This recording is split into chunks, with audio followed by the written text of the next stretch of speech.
All right. Hello, everyone. This is June 12th, and happy to see your faces. I hope nobody had any trouble registering, but maybe some people will come in late. We'll see. Tonight we're talking about holy queer community. Um, we've hopefully this will be an interesting discussion. And there was no studying, Jared, and nobody, no test. Nobody needs to do anything to prepare. That's what Kreger always said he loves about this group anyway. You're just a panelist and you get to express your opinions. So, okay, so let's start with our introductions, the name you want to be called, your pronouns, and the answer to the icebreaker question, which Leo will give us. Okay. Hi, everyone. My name is Leo. Pronouns are he, him. And today's icebreaker is what do you have a hard time saying no to? For me, it would be sweets. No to sweets. Cake, chocolate. But yeah, that's for me. He said that like you're in a trance, just thinking. You just appreciated. It's true. I seen it with my own eyes. Are you going next, Jared? Sure, sounds good. Hi, Jared. Pronouns, all of the above. Yep, all of them. She, him, they, them. Faye, fem, all of them. And I have trouble saying no to. So whenever my husband asks for a massage, unfortunately, like you think that's like like that's like an easy thing to like say no to, especially after like a long day or something. But for some reason, skin to skin, any form, any excuse of skin to skin contact, right, that is requested of me from my husband, I just love it. And so like I'm like, I'll even say no. I'll even like say no, and then I'll later on he's gonna get a massage. But then it's terrible. It's terrible. My massage refusal skills are terrible. I think it's translating to some of my coworkers too, because they're starting to ask me for massages, and I'm like, oh god. I got the Pavlovian response is kicking in. Okay, Suzette. I have a hard time saying no to protein yogurt. I forgot to make the yogurt this morning. Oh, there's so many things. Yeah, I like to shop, sorry. I'm trying really hard not to shop at all, but I like online shopping, so that would be my crutch. I'm sorry, it has nothing to do with touching. And my name is Suzette, she, her. Okay, Kreger. Kreger, pronouns are he, they, and I have a hard time saying no to volunteering for church opportunities and Zoom calls. I came on last night, Wednesday. I saw Leo and Jared, but I had to leave at 8 because I get up at 4 in the morning. So that call goes way too late for me. Yeah, the one on Wednesday nights. Yeah, with Reverend Vicky Shielhopper. Did you get on last night? They were still talking till 9 p.m. I'm like, okay, I gotta log off. Oh my goodness. Yeah, I didn't make it last night. I was but I've been doing the reading, but I didn't make I didn't make it last night. Lynn, the question is, what do you have trouble saying no to?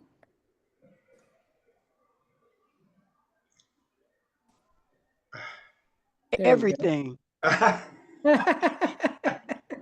If Francis asks, everything. Oh. So, yeah, basically everything. I have to make a conscious intentional decision to say no to people. I got caught up in when I say no, I feel guilty. There was a book, I think, by that title, when I was younger, and I think I read it or someone recommended I read it. But I have problems saying no to my son, to Francis, to everybody. So when I say no, it is an intentional, it's either off the cuff, like, no, I'm not going to do that. And then I think about it and I end up saying yes, or I have to stop and just, say, like, if it's at work, when it was at work, well, I don't know if I can do that. So I have I have problems saying no to everything. I'm Carol, she, her, and yeah, I think I'm pretty much the same way. It's pretty ingrained to just say yes, I'll do that, and and yeah, I really have to consciously work at it if it's something that I don't want to do or can't do. So But then, anyway, but then we talk to our therapists who say you've got to have boundaries. You have to have a boundaries. are you going to do that, Gregor? I've said no more in the last couple of years than I ever have in my life because I'm a people pleaser, and the word yes goes, as I know from my therapy, the word yes goes with people pleasing quite frequently. Mhm. Well, this may have something to do with our um, with our subject. So June is Pride Month, and there's been a lot said in many places about what Pride means. Pride is a celebration, it's a dance, it's a protest, it's a remembering, it's an honoring. We commemorate the Stonewall riots and our forebears. Some that come to mind right away are like Sylvia Rivera and Marsha P. Johnson. And Marsha P. Johnson is in that book that from the Wednesday night that the Wednesday night group is reading about called the Stonewall Reader. And Pride is also about moving forward and insisting on respect and rights for the entire queer community. Um, uh, I really liked one of the quotes from that book, and I can't remember who said it. I don't think it was Marsha P. Johnson, but it might have been. That they were saying, like, what were you fighting for? And they were like, we were fighting to regain our own individual uh, um, just the image of what we wanted for ourselves, not what people were saying that we were, that, that queers were abominable or whatever, and to get our own image of who we were and what we wanted, and just for the dignity and respect. That's what they said they were fighting for, and I thought that was beautiful. So pride basically calls us to challenge everything associated with cishet patriarchy. Um, and all of that, I think, is sacred, is holy. It's a way to live out our faith. So, also, I think in moving forward, another thing that we're doing with pride is creating community. Um, so I want to start this discussion with talking about what does community mean to you. There's been an article that's been circulating around social media, and we also read it for my class that I was talking about that I'm taking after this one.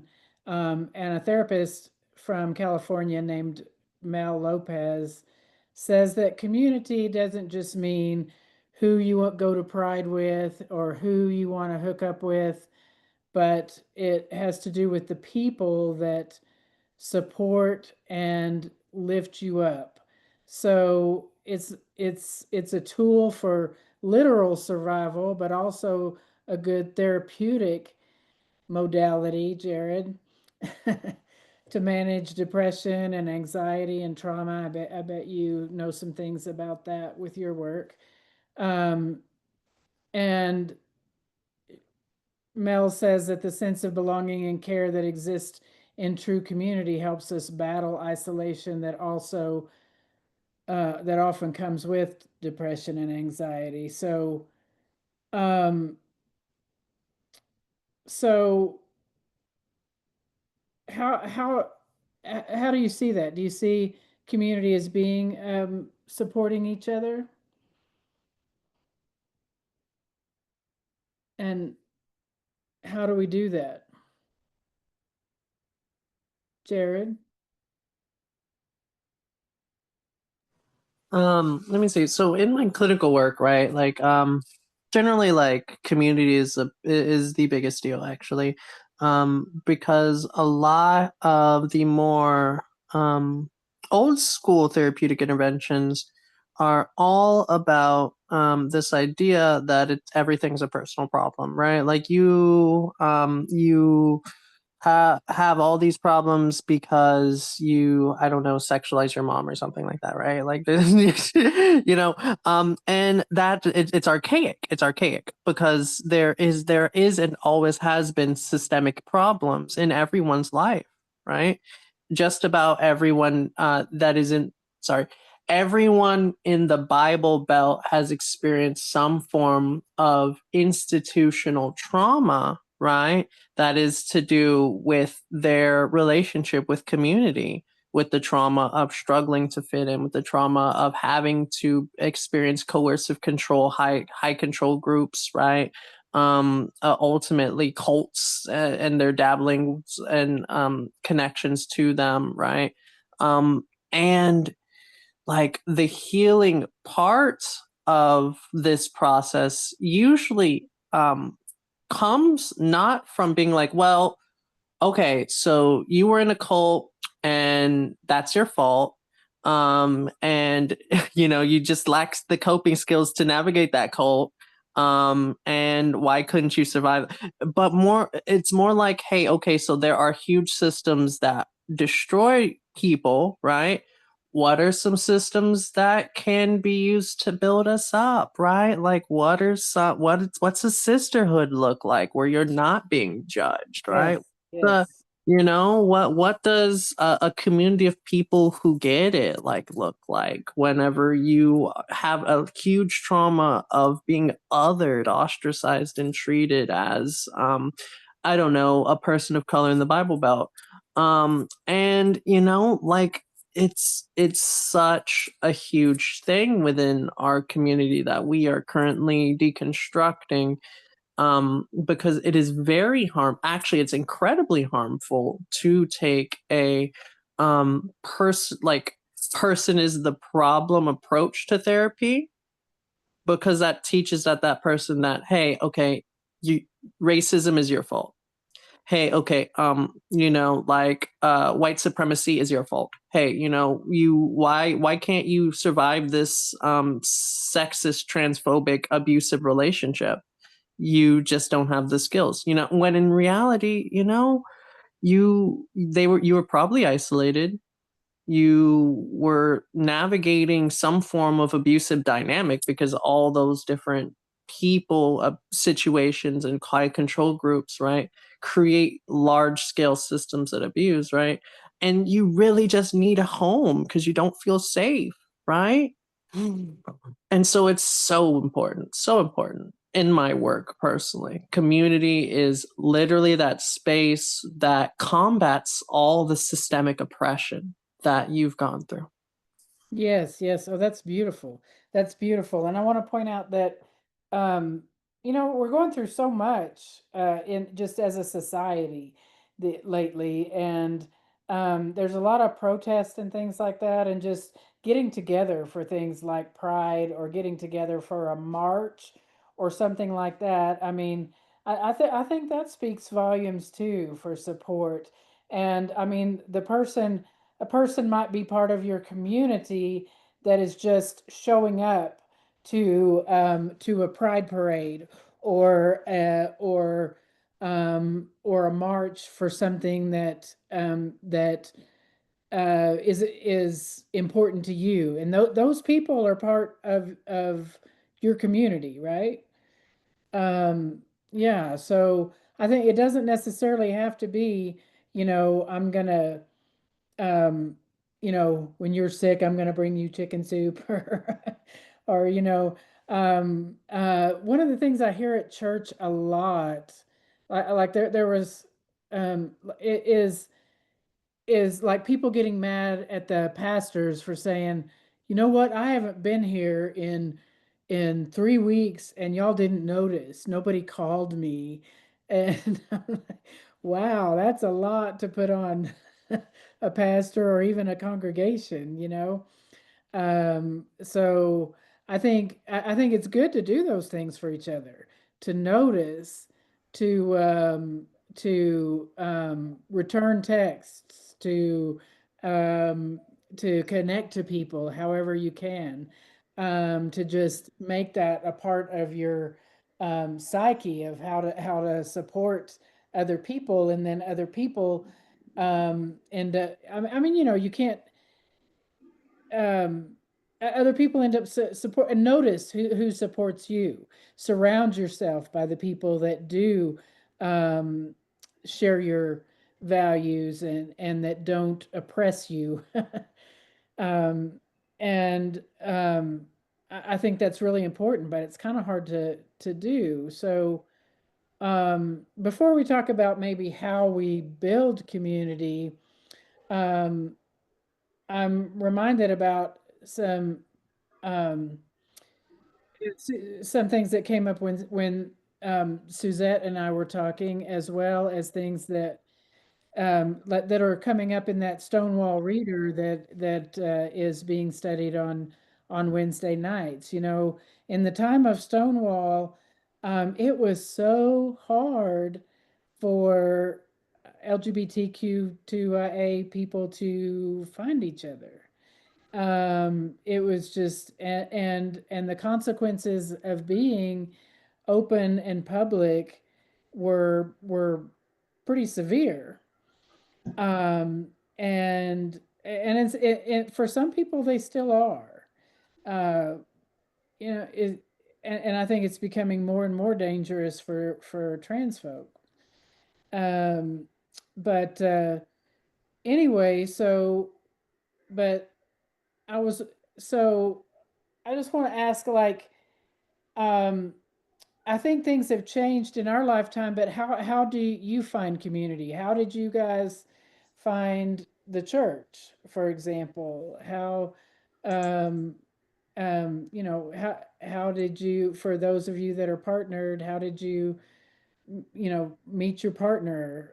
You know, so how do we find queer community in an empowering kind of way? Kreger? Well, I found community, by going with to me, there's all kinds of different communities that I'm involved with. Like, you all know that I grew up playing drums starting at the age of 7. And so I spent a lot of my time in bars as a child and as a teenager. And so when I first got involved with the gay community, of course, the first place was at the bar. But that kind of community can actually be toxic sometimes, because it's so like one-upmanship or whatever, like my bicep is bigger than yours is, and girl, you need to work out more and all that, whatever. But at church, I found that I was at Resurrection probably for a year, just kind of sitting in the pew and somewhere in the middle, and like running out the door as soon as the service was over. But and so when you say, "Oh, I was gone for 3 weeks and nobody called me," but how I react to that is that you have to have a personal epiphany, I think, to get over stuff like that. Because I changed my mind when I stopped thinking, what can the people in this church do for me?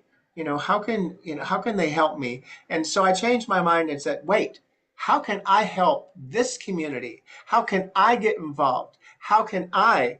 And so that's when I started to usher. And that's when I started showing up for Saturday clean up the church and the grounds day, and started singing with Forever Blessed, and started playing drums, and started giving communion. And so I had all these little sub communities at Resurrection, in addition to the community at large, all the people that would come on Sunday. And obviously, if you watch us up on stage, Forever Blessed, there's absolutely no doubt that the five of us we totally love each other, and that just comes through. And so all these little communities happened for me because I chose to get up off my butt and get involved and throw myself into the picture. Yeah, and so maybe I said yes a little too often, but it was never a bad yes. It's all, the outcome of yes in these communities, and then especially since we've been on Zoom since the pandemic, some of the most, we were talking last night about storytelling, and some of the real critical sharing and storytelling that I've done about my own life have come in these Zoom rooms because they just seem so safe, like no one can reach out and slap me if I say something. So it's very safe in here. And so I just love these, all kinds of, okay. And I'm going to show you this picture. Um, that picture was from last Friday. And the lady, that's my next door neighbor here at the condo. And the gentleman, that's Buzzy. And we are like best friends. We go at least once a month for a little 4 o'clock happy hour on Friday. And of course, we got rules. If you have your drink, you have to have a glass of water with your drink. And so we have all these rules. But last week we went out and just we have a blast. And so that kind of community, and these, they're not gay. They could care less about. And I think that happened to me because I got older, and I was like, wait a minute, I don't have to just have gay friends. Let me branch out a little bit. Let me expand my horizon. And so I love these people, and some of the other ones I've gotten to know here too. So yeah, I'm all about community. Yeah, Thank you. sometimes I think we start with just gay friends just because it feels safe. And as we get to feel a little stronger in ourselves and realize, hey, I'm not a bad person, and you present yourself different, and people start responding to that. Another thing I just want to reflect on from what you said, it sounds like I mean, you started out by saying, I'm going to get off my chair and do something and help others instead of waiting for people to help me. And I think that's critical, and that's also very healing. I think it's kind of the opposite of. I mean, it sounds opposite to what we were talking about with the icebreaker question and about setting boundaries and saying no, and but it's really not. I think it's one of those things that I mean, you can certainly get overwhelmed, and I'm not advocating that anybody not set boundaries and just say yes to every single thing that they're asked to do. That's not what I'm saying at all. But I'm saying that getting involved and just kind of making a promise to be there for other people, and just kind of see where that takes you, kind of trust God to lead you into those opportunities that will be good for you as well. I think that's very therapeutic, and that's part of how we start creating community, and it's part of how we heal ourselves is giving, and then we start getting all that back. Leo?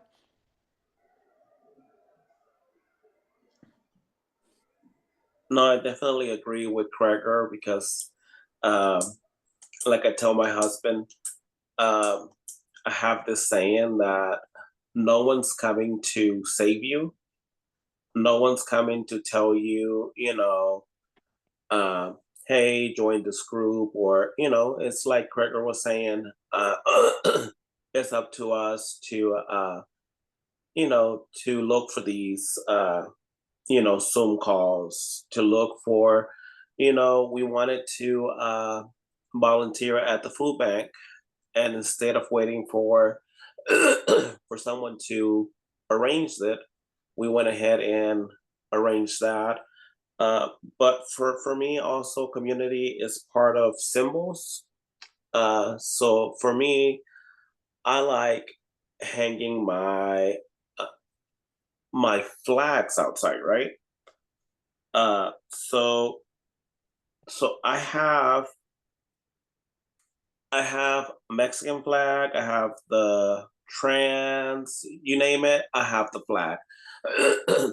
But even the people that quote unquote don't like us, like AKA my neighbor, which which by the way, my husband noticed that he had already put his sign up, his Leviticus quote on top of his house, which it's okay. You know why? Because I feel like he's holding it's our month, and he in some way is holding like a spotlight on the gay community, which in a way I think it's good, because it shows, the world that the kind of person that he is. Because I could tell, like, all the other people that live here, they'll say hi to us.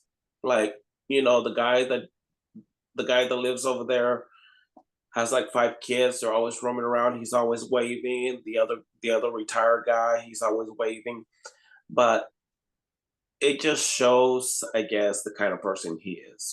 So in a way, it's like, it's good, because as long as you put God first, he's going to take care of everything. So There again, I hear that self-assurance, that pride, and this is who we are. And I love the way that you're not speaking, not trading like hate for hate about this neighbor being hateful. I love that you're just like, that's just that he's just showing who he is. So that's beautiful.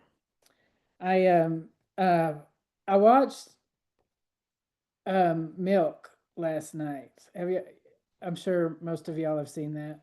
I never saw it before, and so I decided to watch that, and I thought this is a good thing to do for Pride. Pride Month, and there was a quote at the end that I wrote down that I think has to do with this, and it also has to do with kind of expanding our circle and not just. I mean, he was so focused on bringing rights to the queer community and respect, and just people being treated as humans. But in this quote, he also doesn't say it's just about LGBTQ plus people.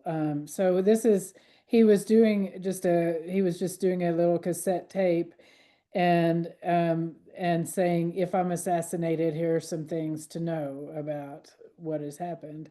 Um, and he said, if I'm assassinated, I want 10, 100, 1,000 to rise.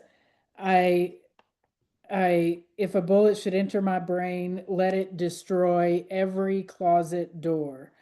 I ask for the movement to continue, because it's not about personal gain, and it's not about ego, and it's not about power. It's about the us's out there. It's not just about the gays, but the blacks and the Asians um, and the I can't read my writing, and the disabled. The us's, um, without hope, the us's give up. And I know you can't live on hope alone, but without hope, life is not worth living. So you and you and you and you gotta give them hope. So I thought that was a beautiful quote. And I love the way he talked about the us's, not just being our our little group, but also being lots of marginalized people fighting for rights. And so in that way, I think community there again is about showing up, is about standing up and and doing things that speaking up for each other, for ourselves, and for people, not people that are different than us as well.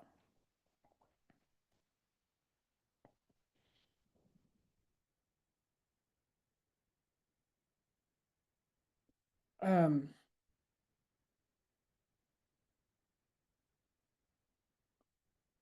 yes, and then they can remove. So Lynn wrote in the comments that the Trump administration decided to remove the Harvey Milk's name from the commission ship, the USS Harvey Milk, and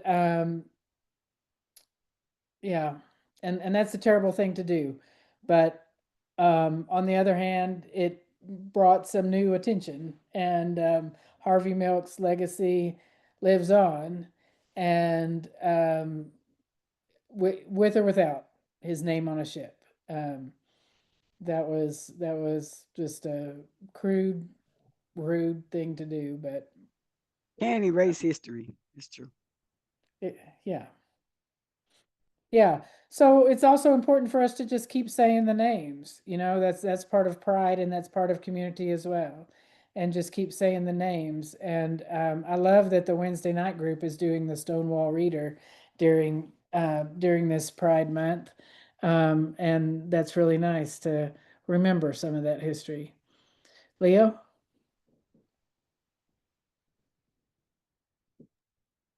I also found community when I was younger in drag. In drag, I've never done drag myself, but I have plenty of friends that did drag, and I learned a lot about our culture. Um, the all of the hard work, all of the hours, just how hard it is just to get in drag. Uh, it's just I feel that I find community in art and media, such as like drag queens. What gave me joy today is that I saw on the news that there were, I think, 2 or 3 drag queens that walked into the that theater where Trump was attending, and everybody was clapping. I was like, that brought me joy. Yes. Yes. Yes. That was beautiful. Yeah.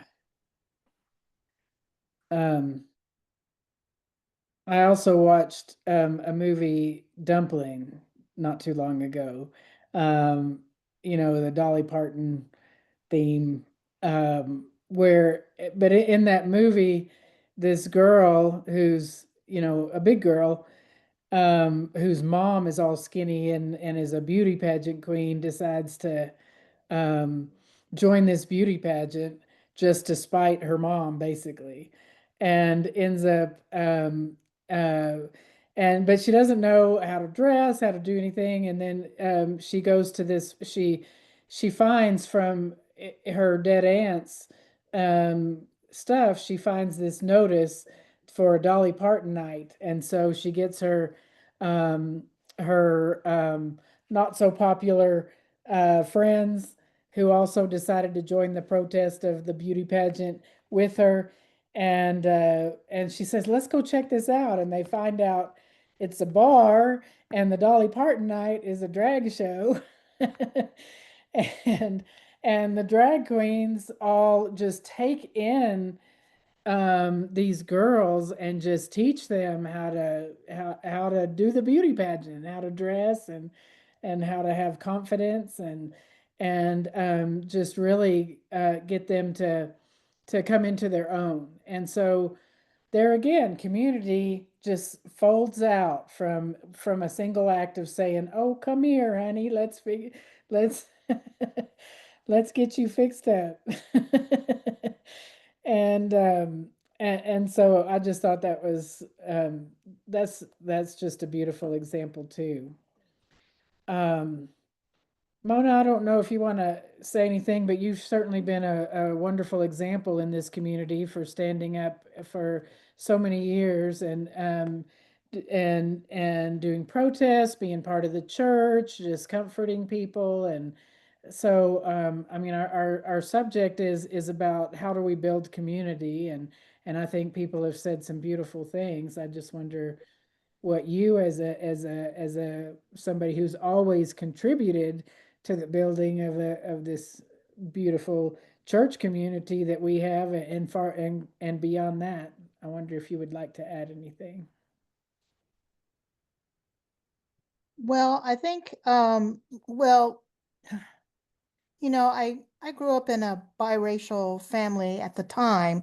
You have to think about the time of which you grew up in. So it was considered biracial at that time, and I was a product of a biracial. So I wasn't really welcomed by a lot of white communities. In fact, we had a neighbor who told my half sister that her daughter couldn't play with her because her stepdad was Mexican. So on our own street. So, I think one thing that, and coming from a family of special needs, one of the things that was established is that in our family, everybody was equal. Everybody deserved to be treated with respect and equal, and everybody had rights. And so when I got into the world in my Pollyanna view of things and found out that this wasn't happening, then of course my activism took over and said, no, everybody's equal. Everybody should have rights.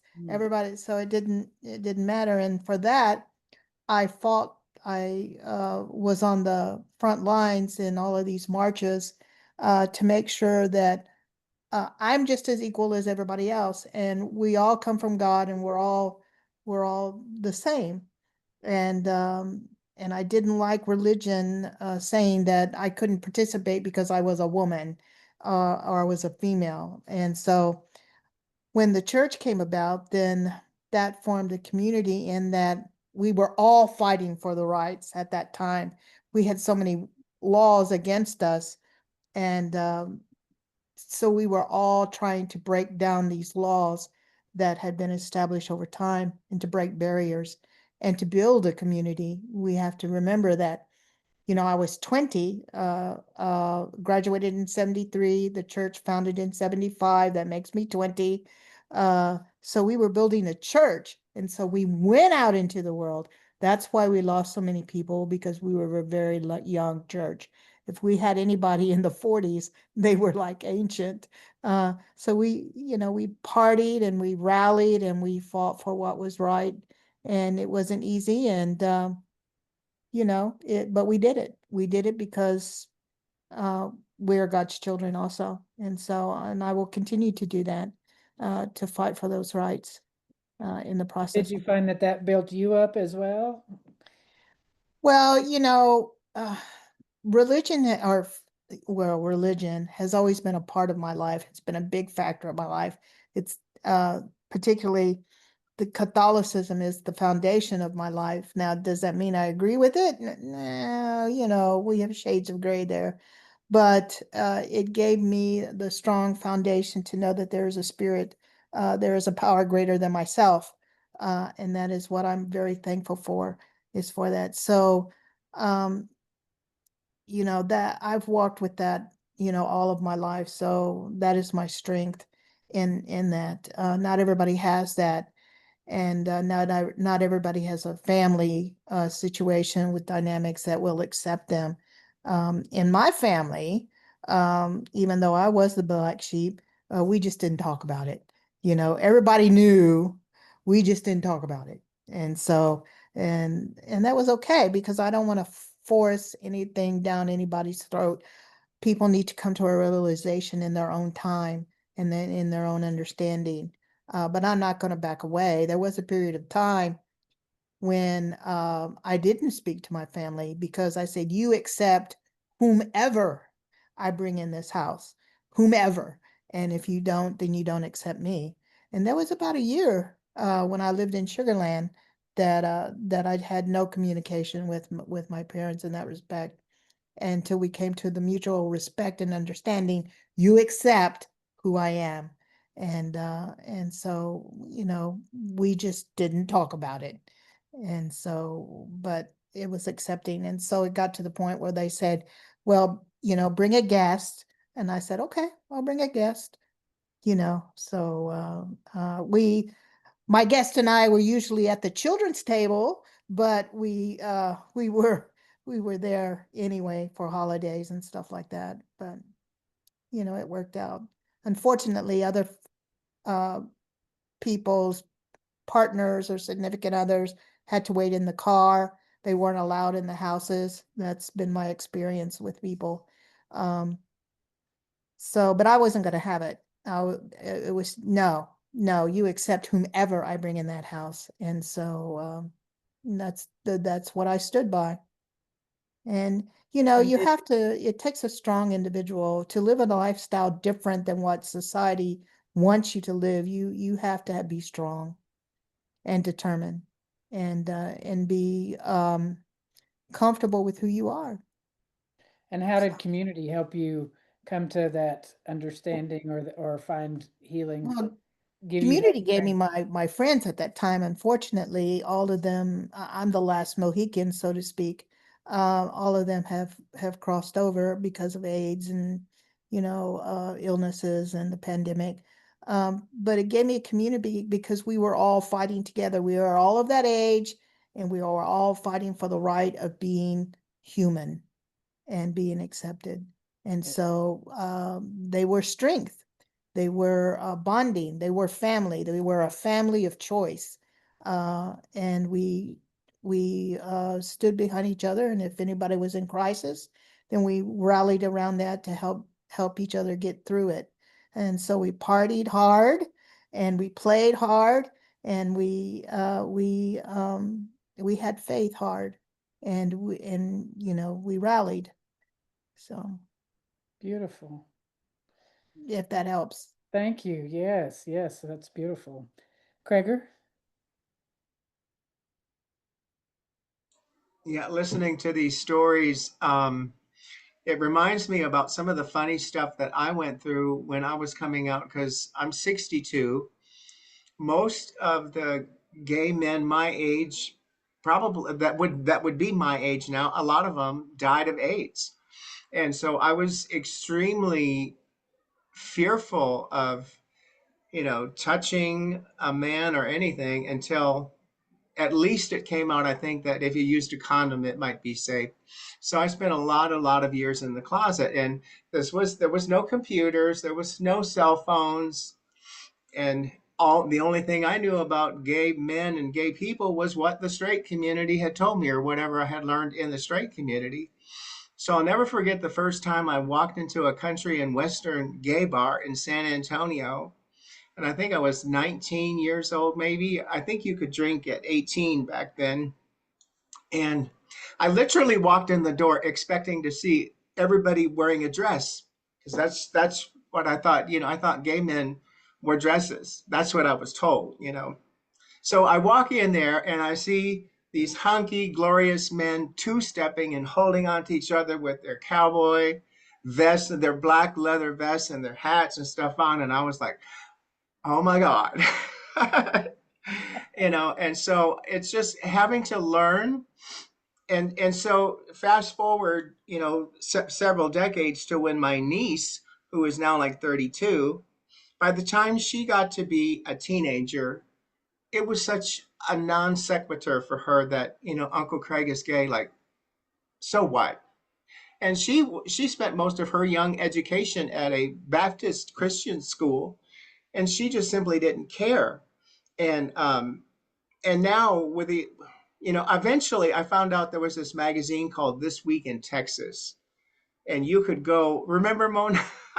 Mona remembers This Week in Texas, I'm sure, because it was the magazine that would tell you not only what the bars were, but if anything else was going on that, might be of interest. Yep, that's true. Yeah. And so, TWT. yeah, so hearing these Stonewall stories and in these old stories about back in the day, it just brings back memories for my own self. And um, it kind of made me giggle because I didn't know any better.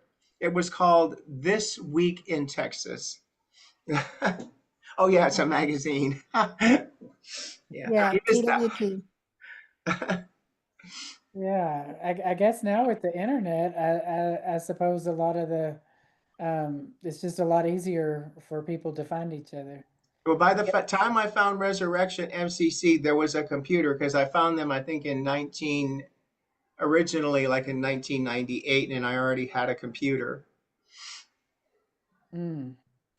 I When found the it when the in AIDS happened, This Week in Texas, TWT would announce it in the magazine. So it became crucial because you grabbed one whenever you went out to the club so that you could find out, if you didn't see somebody, did they succumb to the illness or not. So there were a lot of important things within that little magazine.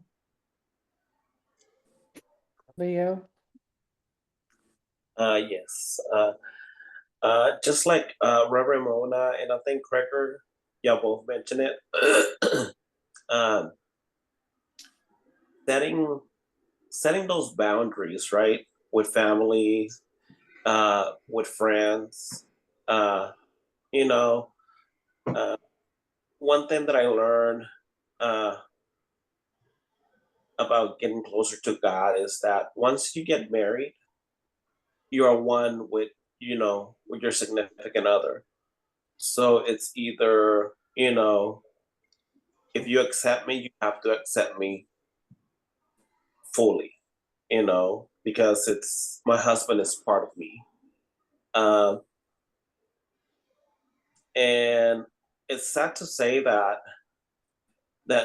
my husband and I lost almost well every single friend Mm-hmm.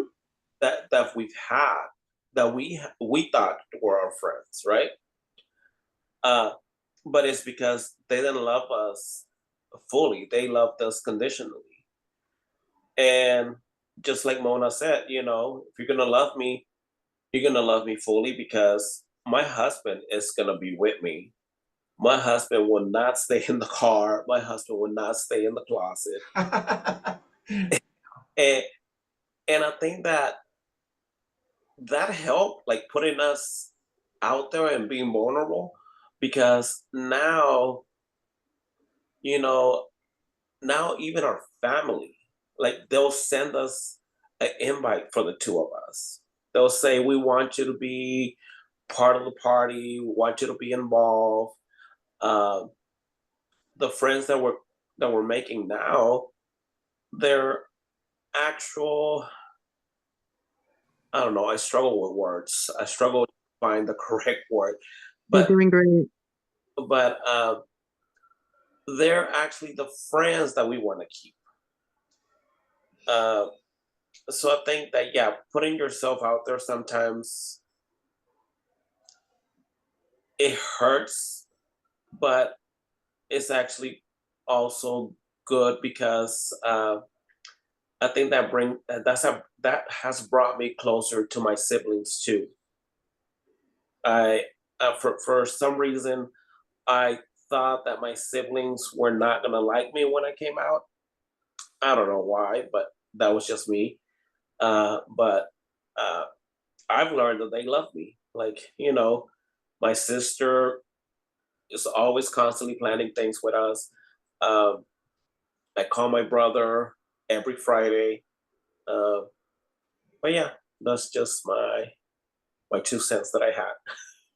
Mhm. Yes. I think it's really neat too because you and Jared, all you're doing is just giving the world another model of what love looks like. And who doesn't need that picture more and more in their lives every day in different forms and fashions and everything in God's big, beautiful design? And I think it's wonderful that y'all just chose each other and stood up for yourselves instead of, oh, I'm going to stay with my friends. It's too risky to go with him or too risky to go with them or, you know.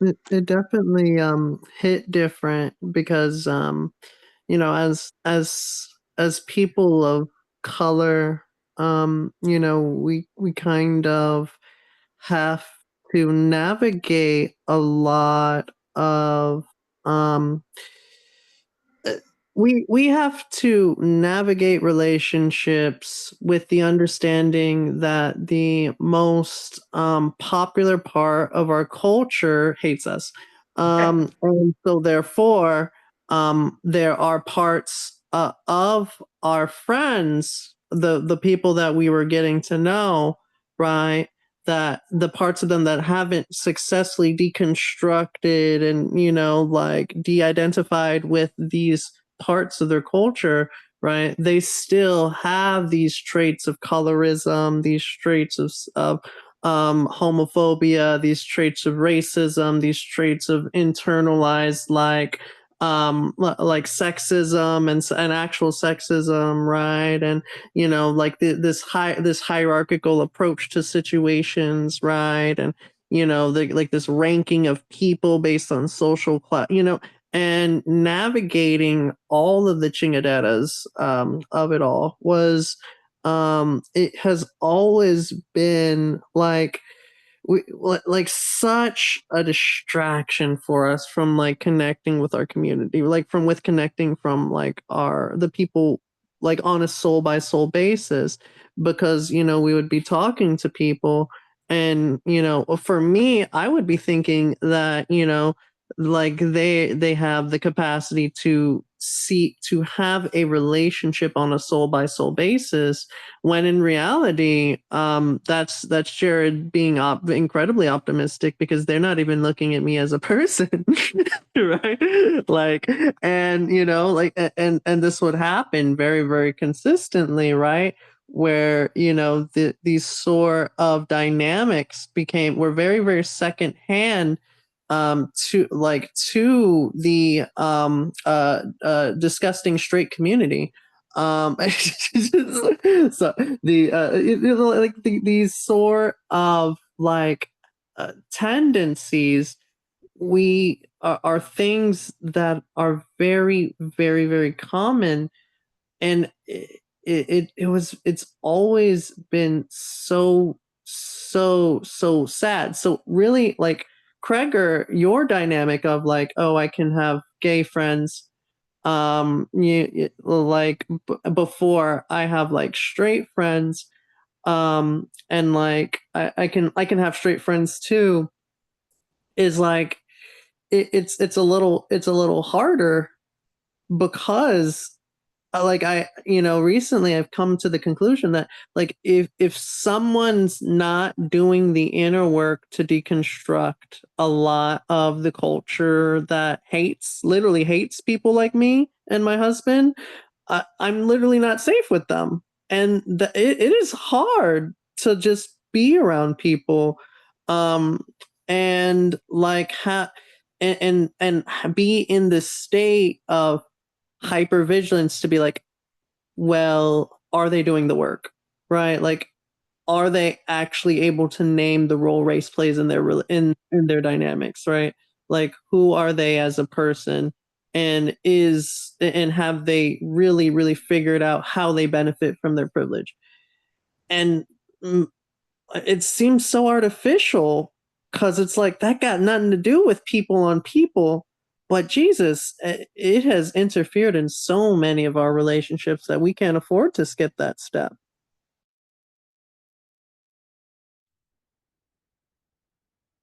I heard most of that. Hi, Sorry about Carol.